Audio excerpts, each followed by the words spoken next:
Tempo da Quaresma, terceira semana, terça-feira. Tema 21. Perdoar e desculpar. Pontos a meditar. 1. Perdoar e esquecer as pequenas ofensas que às vezes se produzem na convivência diária. 2. O nosso perdão em comparação com o do Senhor. 3. Desculpar e compreender. Aprender a ver as coisas boas dos outros. Pelo sinal da Santa Cruz, livrai-nos Deus, nosso Senhor, dos nossos inimigos. Em nome do Pai, do Filho e do Espírito Santo. Amém. Meu Senhor e meu Deus, creio firmemente que estás aqui, que me vês, que me ouves. Adoro-te com profunda reverência. Peço-te perdão dos meus pecados e graça para fazer com fruto este tempo de oração. Minha Mãe Imaculada, São José, meu Pai e Senhor, meu anjo da guarda, intercedei por mim.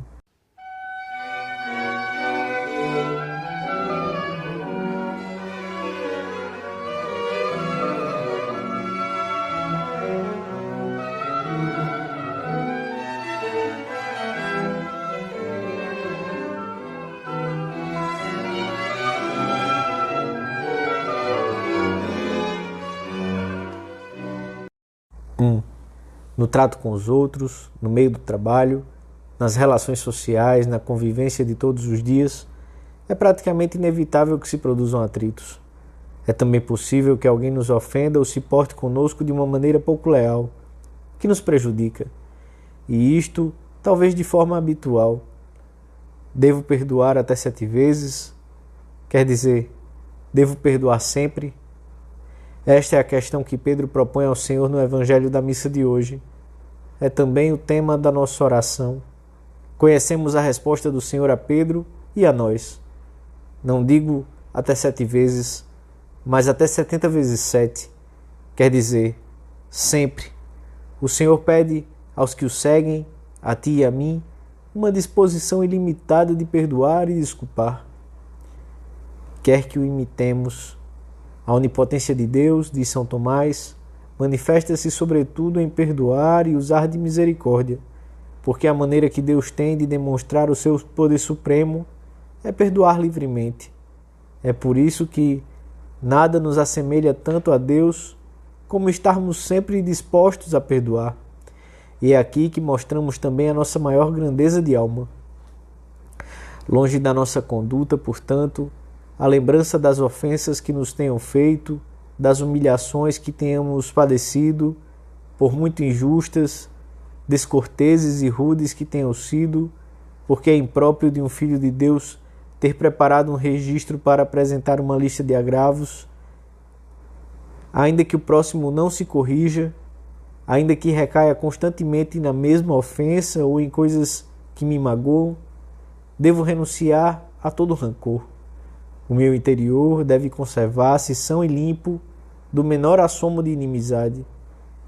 O nosso perdão deve ser sincero, de coração, à semelhança do perdão de Deus, conforme dizemos todos os dias no Pai Nosso. Perdoai-nos as nossas ofensas, assim como nós perdoamos a quem nos tem ofendido. Perdão rápido, sem deixar que o rancor ou a separação corroam o coração nem por um momento, sem humilhar a outra parte, sem assumir ares teatrais nem dramatizar.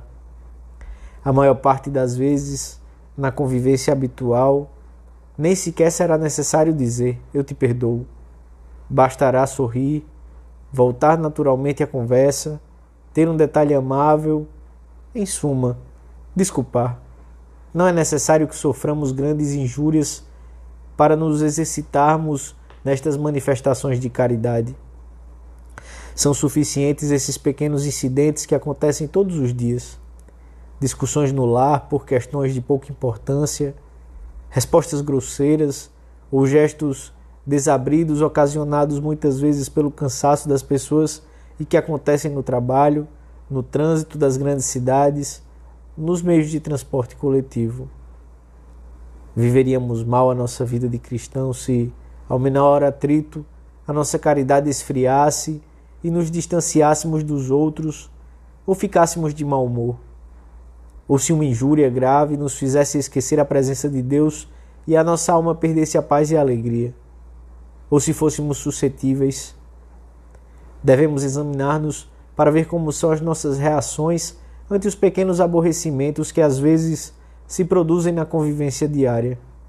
Seguir o Senhor de perto é encontrar também neste ponto, tanto nas pequenas contrariedades como nas ofensas graves, um caminho de santidade.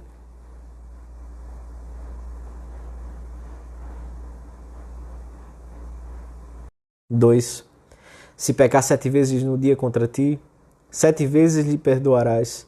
7 vezes, isto é, muitas vezes. Até no mesmo dia e na mesma coisa. A caridade é paciente, não se irrita. Vez por outra, o perdão pode custar-nos, em coisas grandes ou em coisas pequenas. O Senhor sabe disso e anima-nos a recorrer a Ele. E quando o fazemos, explica-nos como este perdão se limite, compatível com a defesa justa sempre que necessário, tem a sua origem na humildade. E lembra-nos a parábola narrada pelo Evangelho da missa de hoje. Um rei quis ajustar contas com seus servos e trouxeram-lhe um que lhe devia 10.000 talentos, uma quantia enorme, uns 60 milhões de denários.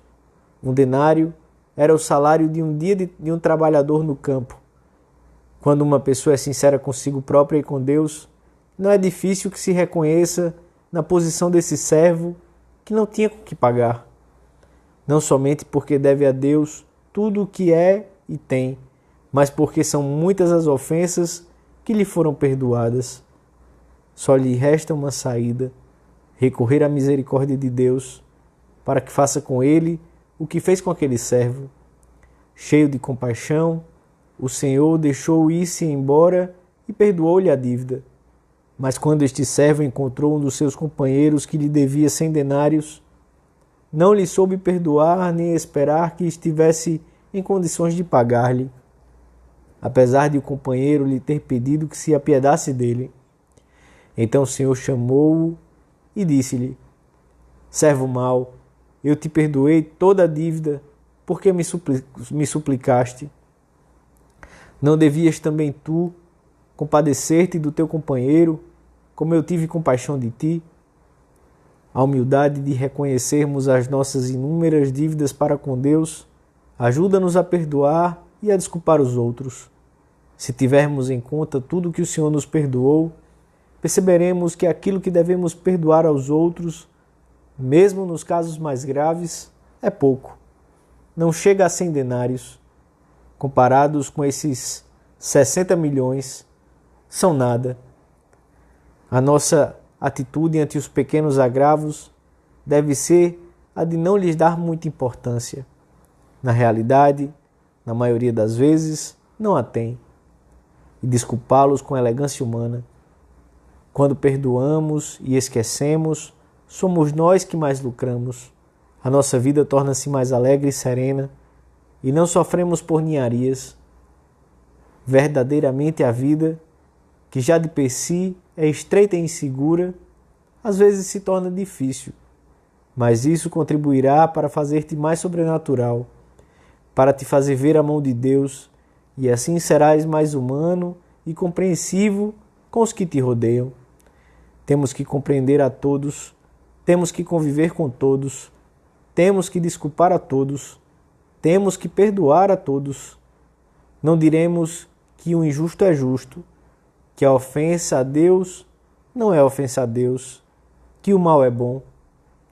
No entanto, perante o mal, não responderemos com outro mal, mas com a doutrina clara e com a ação boa, afogando o mal em abundância de bem. Não cometeremos o erro daquele servo mesquinho que, tendo-lhe sido perdoado tanto, não foi capaz de perdoar tão pouco.